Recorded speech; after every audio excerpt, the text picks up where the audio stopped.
Emu sat on that throne for 800 years, and the whole reason it happened might trace back to something way more personal than anyone in the fandom actually talks about, which is that a girl left him for someone he considered beneath him, and he never got over it.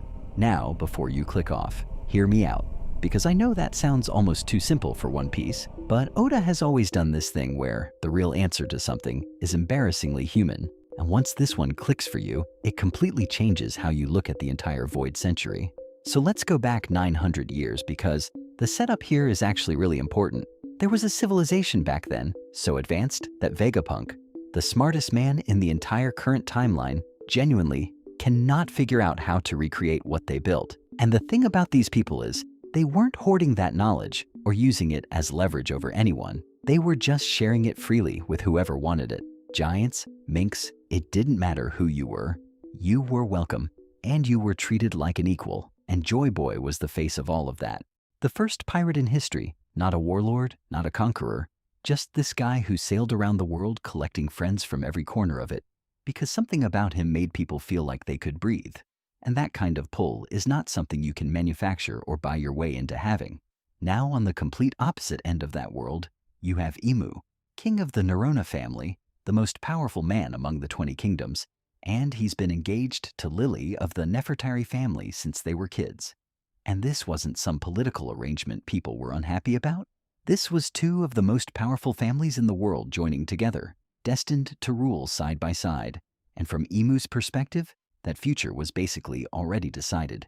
It was just a matter of time before it happened. And then Lily actually met Joy Boy and realized she wanted none of the life she'd been promised.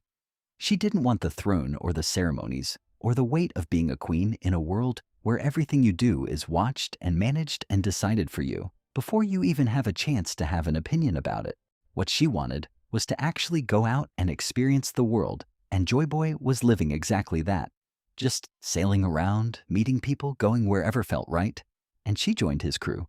She just left, walked away from all of it. And you have to understand what that meant for Emu, because this wasn't a private heartbreak he could process quietly. This was the most powerful man of his era being publicly humiliated by a guy with no kingdom, no title, no legacy, nothing Emu would have respected. And the woman who was supposed to stand beside him and rule the world chose that over everything Emu had to offer. He couldn't frame that as a loss. The only way his brain could handle it was as an attack, as something that needed to be answered. So the mission stopped being about Lily and became about erasing Joy Boy so completely that the world eventually forgot he ever existed at all. To make that happen, he needed the other kingdoms behind him, so he gave them something they could be afraid of.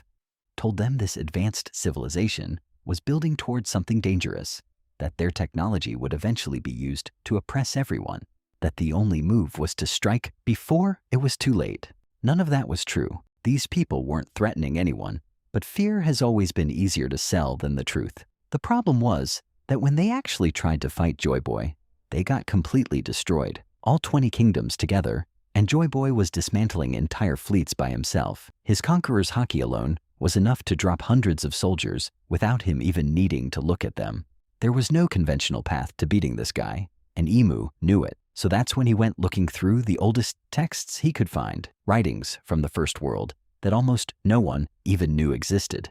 And in those texts, he found mention of the god of the forest, this ancient entity that had spread darkness by turning living things into demons, corrupting from the inside out. Emu tracked down that devil fruit, and he took it. And that's actually the same fruit we're watching him use right now in the current manga, the one fans have been calling the Lucifer Fruit.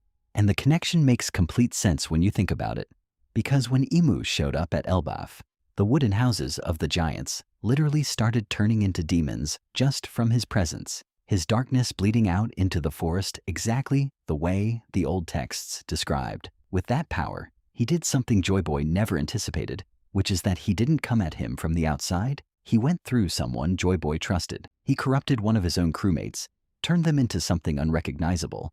And while Joy Boy was standing there trying to make sense of what just happened to his friend, Emu moved in with everything he had. Lily had one plate left, and she used it. She had the Nikyu Nikyu no Mi at the time, the pawpaw fruit, same one Kuma had centuries later, and she used it to scatter the poneglyphs across the world carving the real history into stone that couldn't be destroyed so that someday someone would be able to find it and actually read what happened here. That was her last move, and honestly, it was the right one. And Joy Boy, in his final moments, did the thing that makes him Joy Boy. He smiled, because even going out like that, he had one more thing left for Emu, a treasure with all of it. Every truth the world government would spend the next 800 years trying to bury, sitting on an island that the future king of the pirates would call Laughtail. Emu won the war, but Joy Boy made sure the story wasn't over. And I think that's the part that's been eating at Emu ever since. The world government got built on top of all of this. 18 kingdoms signed on, Lily disappeared that same day, and nobody talks about it, and the world got pushed into forgetting on purpose. But winning had a price Emu hadn't planned for, because the power of that fruit was slowly consuming his life force from the inside, trapping him inside Pangaea Castle. And the man who wanted to own the entire world ended up locked inside it with no way out. He tried the Ope no Mi, the one fruit that can supposedly cure anything, and even that didn't do it.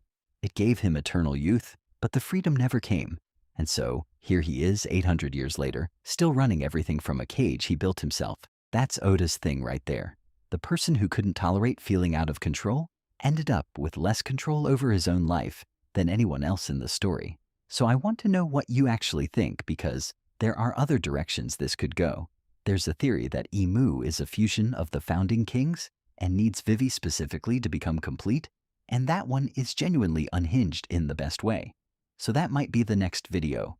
Drop your take in the comments, and if this got your brain moving even a little bit, the like button really does help me keep making this. See you in the next one.